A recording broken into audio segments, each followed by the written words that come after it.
The next award is close to home because it is our own personal award. It is called the Dingwell Award. And for those of you who Yeah. have been following along for a while, you know what this is. But for those of you new to our show, the Dingwell Award was actually established for us in NCAA Football 14 based off of real life events. There was a quarterback for San Diego State. His name was Adam Dingwell. He threw an impressive, what was it, 11 picks in 3 quarters of football? I Or don't think it was quite that many, but it was a lot. And basically, to set the stage here for Matt, um, this is in college. He was rooming with a bunch of Ohio State fans. I was forced to watch this game where Ohio State was playing San Diego State.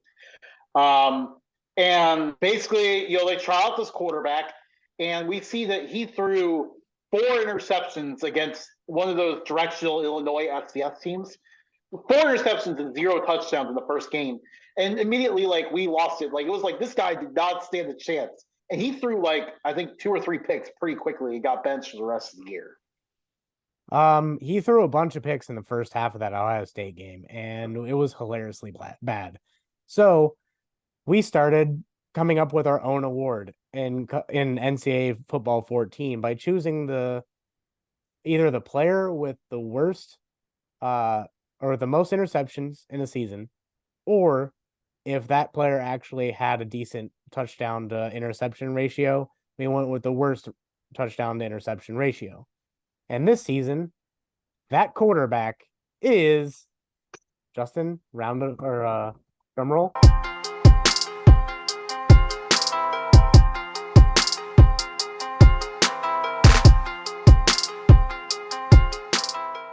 Hello, hello, hello, and welcome to Updog Sports Talk. My name is Matt Miller. Woo! Joining me today is Justin McGovern. Chad Bunt is out of town. He may join us later, maybe not. We'll see. Yeah, Um, poor old Chad's out on the road with work, so yeah, we'll see if he gets to join us or not. Um, but yeah, we wish him the best. today we have a big show for you guys. We have our Updog Sports Talk College Football Awards. It's Woo! the season. Um, the awards for college football officially have been announced already. But we designate our own awards, and we are going to start with the Heisman. Hey, we do our own awards in our own way. No suits, no Yeah, suits. just the three of us. Right now, just the two of us coming up with who was best at college football at what.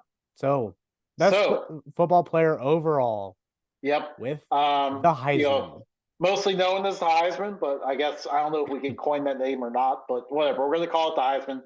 Um, it is, no surprise, Jaden Daniels Yeah, of he LSU. had one hell of a season, despite them losing 3 games. Um, they he balled out. I mean, he had the most passing yards, the most touchdowns, the best touchdown to interception ratio.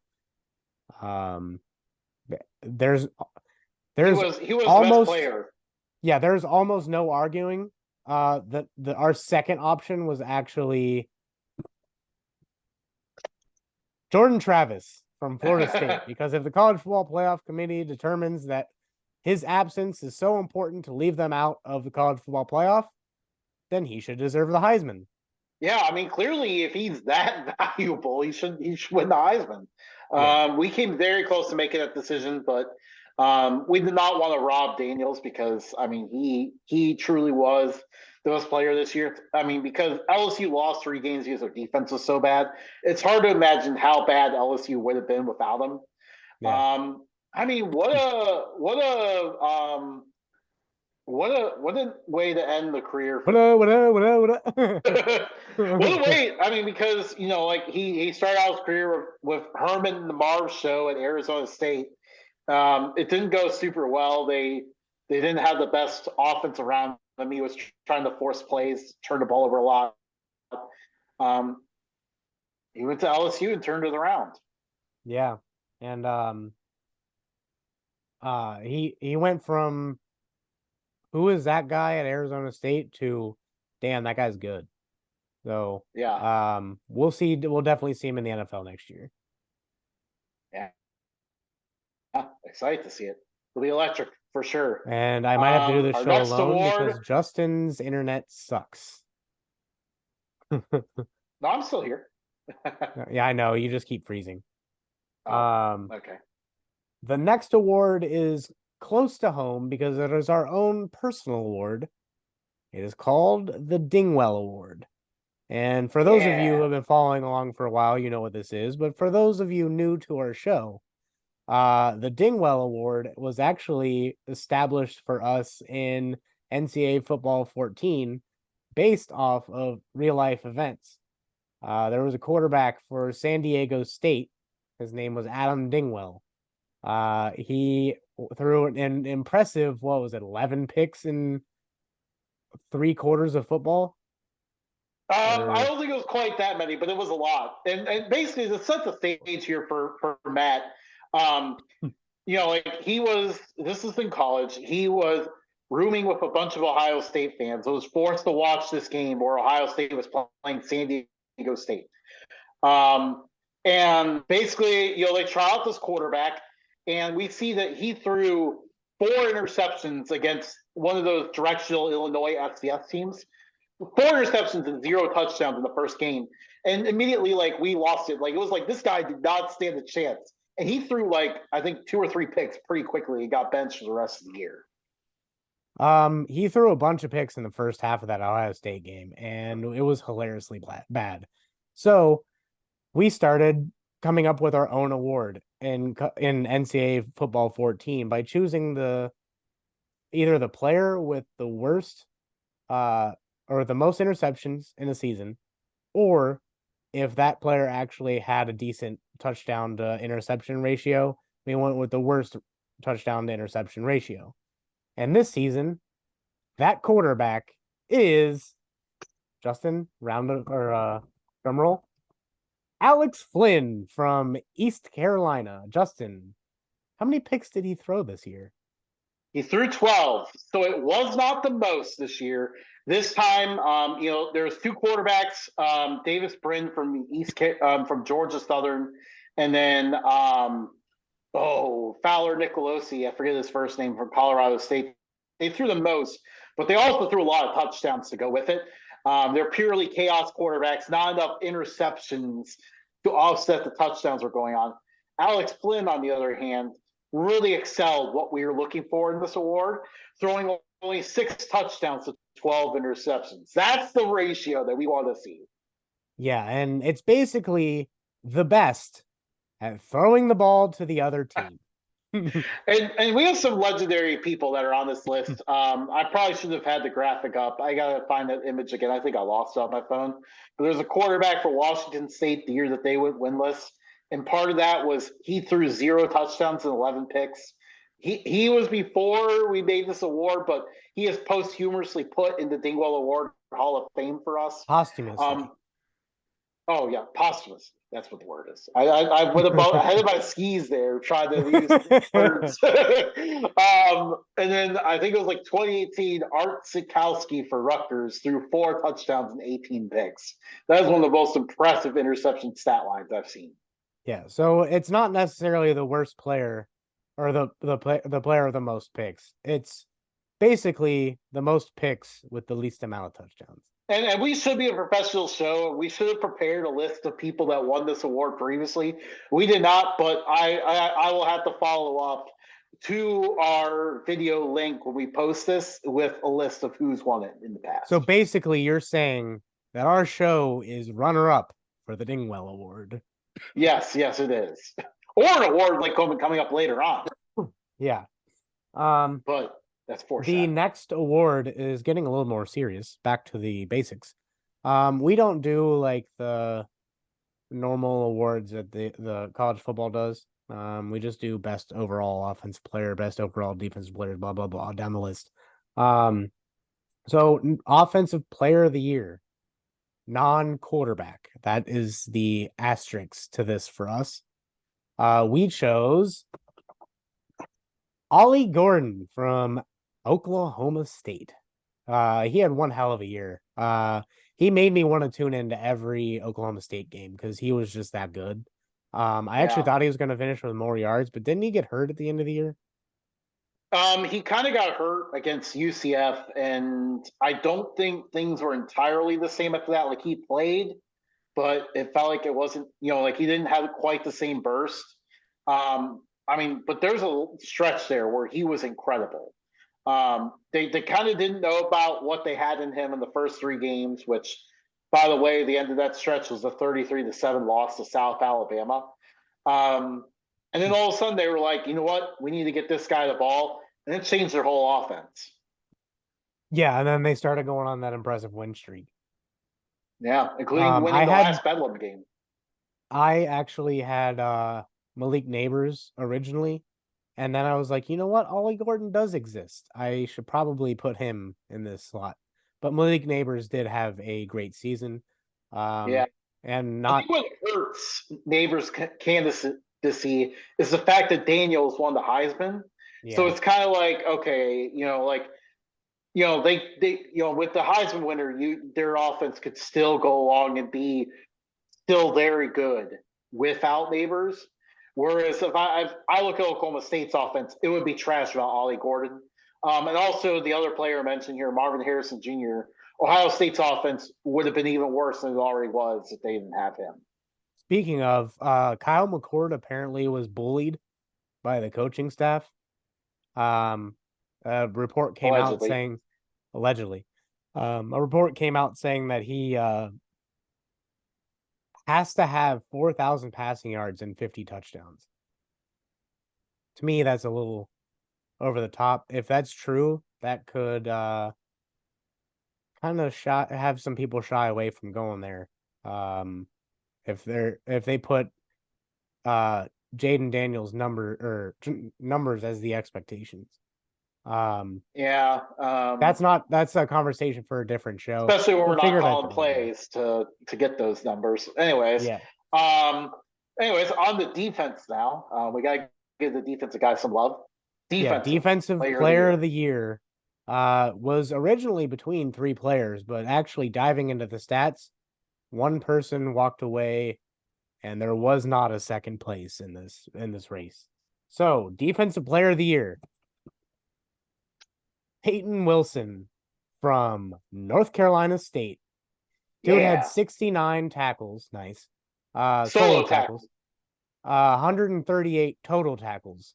That is just impressive. That dude is just standing right there waiting for the ball carrier to get through the line. I don't know if that means that the defensive line was just that bad and then he had every tackle on the team.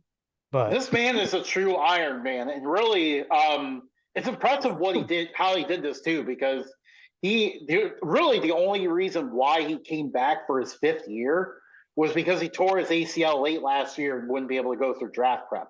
So he came back to NC State and balled out for them this year. He also added on a few interceptions. In like 45 games, he had 402 tackles. Iron Man, an absolute Iron Man. And also even scored on a pick six against rival North Carolina, which is always very sweet. Yeah.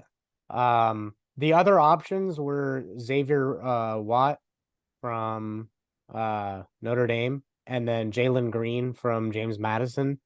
Both had tremendous seasons, but I honestly think that Peyton Wilson just blew them out of the water. I mean, 138 tackles. Are you kidding me? That's ridiculous. And I do hate it for Green because if he could have finished out the year, I mean, he missed pretty much all of the last month of the year. If he could have finished out the year, he absolutely would have led college football in sacks. He still had 18 and a half or something like that, didn't he? 15 and a half, and that was second. That was second, even though he missed like almost an entire month. Yeah, he only played 9 games. Yeah. And he had 15 and a half sacks. Yeah, I think he only needed like a half sack to tie the lead. And so, like, if he had played the full year, he may have taken this award. But I mean, still a hell of a season for him. Yeah. Moving on to a position that gets overlooked and criticized heavily. The greatest kicker of the year award. I think last year or 2 years ago, Urban Meyer won this award. But this year, all seriousness, the award goes to Graham Nicholson from Miami. He only missed one kick all year, and it was only in the last game after the announcer had said he had not missed a kick all year. So Yep. the announcer jinx is real. Announcers out there, please don't say anything until after the game. And then, yeah, kicker is very underappreciated in college football. Because you're either like no one knows you're there unless you make a big kick or miss a big kick. Yep, absolutely. And he's But made big kicks. he made an impact to this team. He was a big reason why Miami won the MAC championship because when Brett Gabbert got hurt, pretty much they were like, all right, we got a running quarterback. We can kind of just run a conservative approach to offense, run the ball a lot. We know we're going to get in the range for him to kick a field goal and hold on to leads pretty much. So they got to really pretty much choke out opponents on their way to a MAC championship this year. Yeah, and that brings me to our next award, actually. The most underappreciated position in all of college football. The punter. Yeah. Now, the candidate has been at this particular school for a few years now, and he is 26 yards away, punt yards away from Actually, it's breaking the 19. 19 punt yards away from breaking the all-time punt yardage record. To me, that's very impressive. But he had one hell of a year.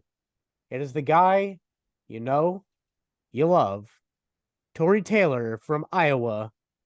Who else would win this award but an Iowa punter? Oh yes, I mean completely. There's no other way to do this. Like it had to be, it had to be Tory Taylor. Iowa has an offense that doesn't even try to score. They go out there and you see them play. You know they're not aiming to score with the plays that they call. But Tory Taylor set them up for so many safeties this year. Yeah. Just helped them win the field position battle. Help set them up for points from the defense. All these different ways that Iowa found their way to 10 wins, even though their offense was dead last in the nation. Now, aren't they? Is he draft eligible this year? I do believe he's a senior, so I do think he's gone. And Miami's kicker he's going back, right? Yeah, he's returning. Oh man, I was hoping it was like a Sebastian Janikowski and Shane Leckler situation where some team takes the Miami kicker in the first round and takes Tory Taylor in the second round. Yeah, the Miami kicker's still around. He there was rumors about him going to the portal, and then he announced he was returning to Miami. So that's what it was. But both guys are probably going to be in the NFL. Most special teams players usually have to have a backup plan. These guys, not necessarily. hey, Tory Taylor had fans wearing shirts that said "We love punts." Dude, I mean, you almost tuned in to an Iowa game just to watch their defense and Tory Taylor. Because if you expected anything from their offense, you were going to be severely disappointed. Yeah. That brings us to our next award, because if you can't move the ball, you can't stop the ball, and you can't punt the ball, what's the point of having a head coach?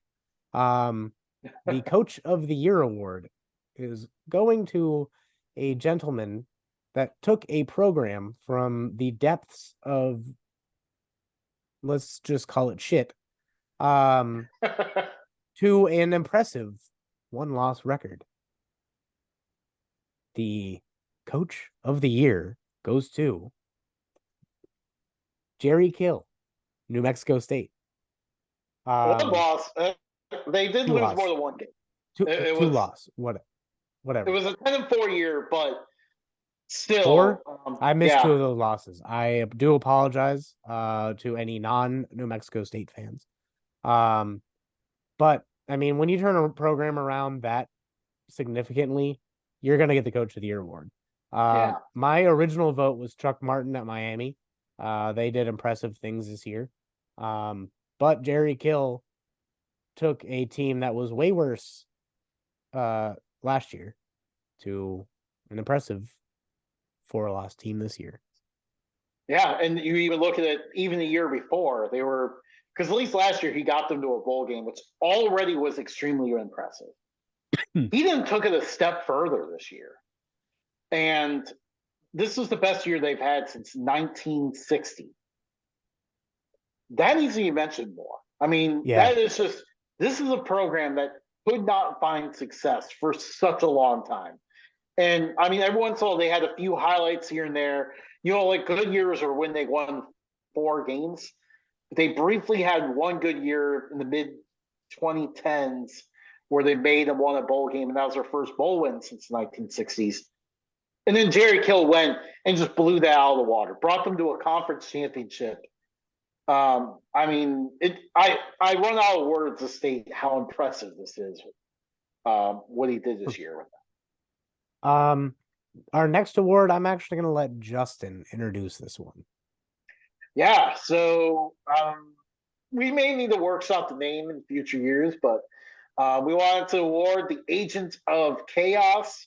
Really, just award this to a team that just absolutely loves chaos on the field. You have to tune into every game because you know goofy, crazy plays were going to happen all the time. And that went to Bowling Green, a team near and dear to our heart because Alma Bowling mater. Green Bowling Green led the nation in turnovers forced with 27 turnovers forced. That's a lot of turnovers to force. Then their offense also was number 4 in the nation in turnovers given away with 19. Yeah, that I could show my diploma, but it is actually under a stack of books right now. So shows how useful that was.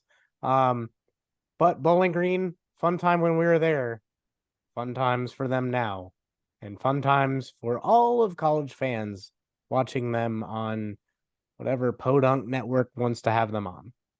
Or Tuesday night action, damn it. Come on, Yeah, that Matt. too. Get it together. That is the list of Wait, we got our jabroni of oh the yeah. year. I did not vote on this one. I actually forgot that we put that in. So, oh no, yeah, no, okay, I got you. Our jabroni of the year is actually, was it six? 13 13, people. 13 people. The jabroni of the year is to the dumbest people out there, and there are 13 people in college football that deserve this award more than anybody else. And those 13 people belong to the College Football Playoff Committee because they cannot get a college football playoff correct. Leaving Florida State out, favoring SEC. They're doing it so they can make more money and blah, blah, blah, whatever excuses that they want. Come on, you jabronis. Get it right. Come on. Yeah, At anything, Florida State should have been 2 or 3. Yeah, probably number 3. Mean, I wouldn't put them ahead of Washington, but I don't know. But like Ohio State, when they won the championship in 2014, they had 3 different quarterbacks play that year. And if the College Football Playoff Committee decided the same thing that they decided this year, Cardale Jones would not be a savior that year. Cardale Jones would just be a forgotten memory. And they could have done the same thing.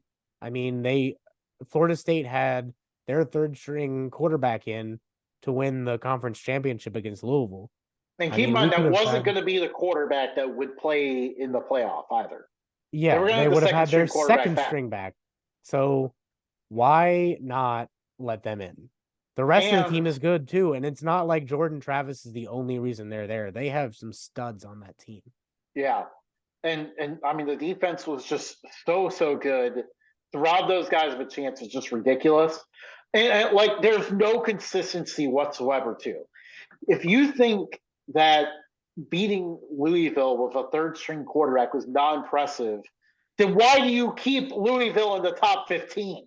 Right. Why not put them at 24 then? Right. Like, if you think Louisville's a top 15 program, then there's no way you can get around the fact that beating a top 15 team in a neutral site with a third string quarterback is impressive. There's just Yeah. no way around that. And their messaging was just terrible all year. I mean, obviously, like, they're supposed to group together to make decisions and stuff, and then we trot Boo Corrigan out there to say pretty much nothing all year. I don't even know why. I stopped watching the segments where they talk to him. The only thing I see is every once in clips of him stumbling over words or just saying like the most extremely general thing possible that you could say. Like when they put Liberty over SMU, he said they won all their games. Or I think it did also. I think it was like they just kept winning. It was good Yeah. enough for Liberty, but it wasn't good enough for Florida State. Another piece of inconsistency from this committee. Like they didn't, the rest of the rankings don't even back up what they did. And I have a feeling that the 12-team playoff is good in theory, but they're going to find a way to screw that up too and just put SEC, Big 10, and maybe like one or two Big 12 and ACC teams. It's a good thing that we have 5 automatic bids because that's at least 5 things that are decided on the field and they can't mess it up. Yeah.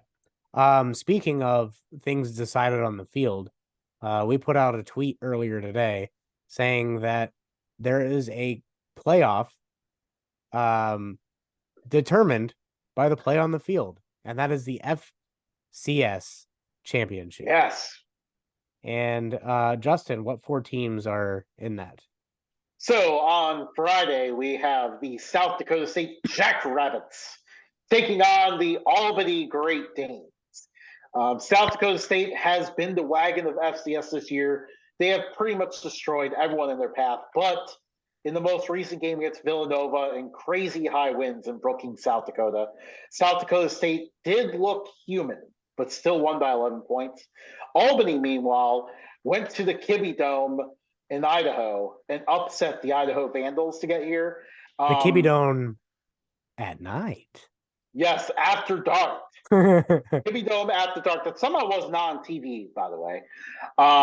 Albany has a quarterback with the last name of Poffenbarger, who, nice. If you get a chance to see him on Friday, I will not get to because I have a work event. But when I get home, hopefully I'll be home in time to see part of it. You'll be too drunk to remember. You got to see this quarterback. I have a puppy now. I'm not going to be drinking that much. Now the puppy is an excuse to get home early. Hopefully no one for work watch. And who's the other game? And then the other game is the Montana Grizzlies. If you watched last Friday, you saw how awesome this Montana team was. They won in dramatic fashion over Furman, and then they're facing the team that usually dominates these playoffs but had a down year, the North Dakota State Bison. North Dakota State upset Montana State and then blew out in an upset South Dakota last week. South Dakota actually beat North Dakota State in the regular season, but playoff North Dakota State is a different North Dakota State. Yeah. They are downright scary. They're the New England Patriots. They're the San Francisco 49ers of the 80s and 90s. Those aren't even fair comparisons to what North Dakota State has done with FCS. But the rival South Dakota State has definitely stepped up and challenged them. It'll be a big one. This one's very exciting. This one's on Saturday afternoon. Can Montana get the Big Sky represented in the championship game, or will Albany be able to pull upset? Can North Dakota State and South Dakota State play each other again? We'll have to see. but Two it'll be a fun rivals or two teams as far away as you can be in the continental United States. Seriously. Um, well, that is our show. A little bit of rambling at the end. I still like it. Justin, anything else? That is all. Yeah, good Favorite stuff. chicken nuggets? Favorite chicken nuggets? Ooh, Yeah, it's Chick-fil-A. Chick-fil-A. I'm gonna go with Yeah. Wendy's. Hmm. Yeah, They're Wendy's are fine. the regular with the ghost pepper ranch or the spicy with the barbecue. Okay, yeah. If you get enough ghost pepper ranch, I'll tell you what. For whatever reason, they are freaking stingy with their ghost pepper ranch. Like, why are they keeping it to themselves? Why is Probably. it so hard to get ghost pepper ranch from them? I don't know. I just like Wendy's. If we're not sponsored at all, but if Wendy's decided that they wanted to sponsor us, I would probably be very okay with that. I Oh would yeah, probably I be would. about 10 to 15 pounds fatter, but Yeah, I mean, like if we were to be sponsored, you want to be sponsored by something that you can vouch for. Wendy's is something that I could vouch for sure. yeah. Um, well, that is the show. Chad was unable to make it this time. We are hoping that he is able to join us next week and is hopefully able to return Poor Chad. back to the Updog Studios. Matt, we need to do a moment of silence for Chad since he was not able to make it. Moment passed. Yep. All right, that is the show. We will see you guys possibly next week, depending on scheduling. If not, we'll see you guys on the next video. Follow us on Twitter, Facebook, and Instagram, all at Updog Sports Talk. Like this video, subscribe. Wait. Do we not want any more Instagram followers? We hit You 70, mentioned. so we're good on that. We were Oh, at damn it. 69 for a while. We were very proud of that. We hit 70. Thank you for those who followed us and pushed it over the mark. We do want to continue to get followers. We have been posting a lot more on social media. So big important thing, hit like, hit subscribe, hit the little bell. We only usually post once a week. And then share, tell your friends, comment, just get our name out there. We want to do this professionally someday, and if that's possible, it'll all be because of you. So do all those things, and we'll see you on the internet next time. See you next time. See you guys.